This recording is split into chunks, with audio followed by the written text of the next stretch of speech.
Before I start this video, I just want to touch up on something. Do you guys remember when they were taking shipments and they were stocking them up? Stores were storing up merchandise. They were, I forgot that word. There's a word for this. When you take stuff and you just store it up, hoarding. They were hoarding goods, a lot of them. This happened late last year, 2024, according to the Gregorian calendar. And there was a long while that corporations and stores were hoarding stuff, waters, foods, stuff like that. Now, listen to what this man says. Trade wars with China and America that are coming. And we depend solely on China for a lot of our goods. And when the tariffs come in, remember what I tell you. There will be a day when China says, we're not sending anything. We're not doing business with you for a while. Now, they knew that this was going to happen. That's the reason why a lot of these corporations were stockpiling. That's the word I was looking for. They were stockpiling goods. Now, I just want to stop for a minute and ask you this. The stuff that we see on our shelves, the foods, the perishables I'm talking about, is this stuff a year old? I don't think it's fresh. I think it's been stockpiled. Let's talk about this for a minute. What if the stuff that you're buying from stores is actually over a year old and it's been stockpiled, and all they're doing is taking stuff from a facility, bringing it to the store, making you think that the tariffs that the president is using, and making you think nothing is going on. Look, I can go to my Walmart. Look, I can go to my Target. There's stuff there. There's still stuff there. What does it mean? You know, what do you think? Why?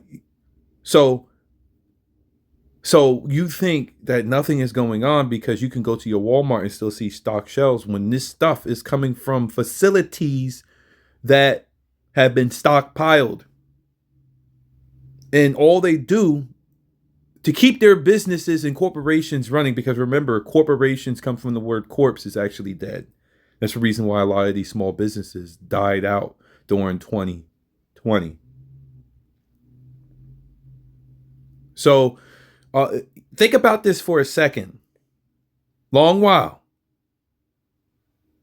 You're eating Tyson's chicken. You're eating chicken. All this chicken, right?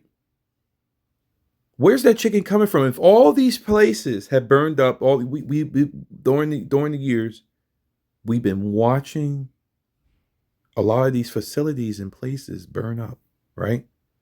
We was watching food factories burn up all throughout those years. If all those food factories are burning up and the farmers are not producing anything and chickens are dying massively, where's this food coming from? Think about this for a second. So while they're bringing goods from a facility where they stockpiled and it's not coming from overseas no more,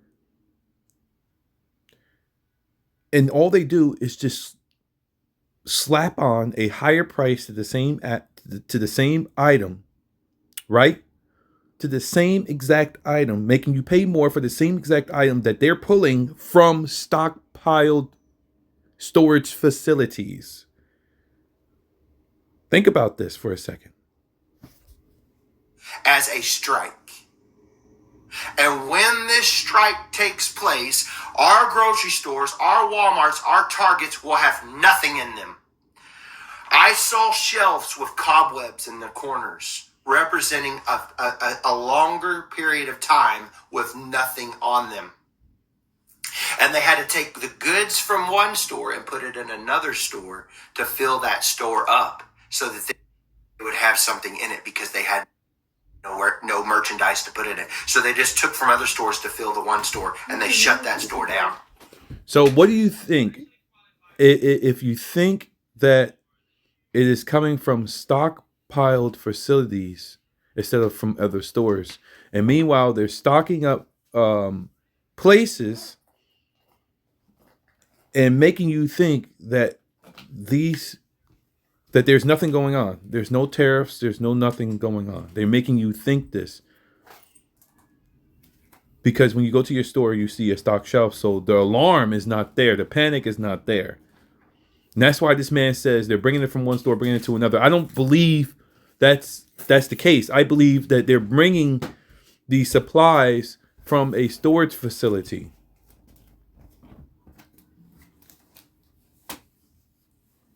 Our current reality.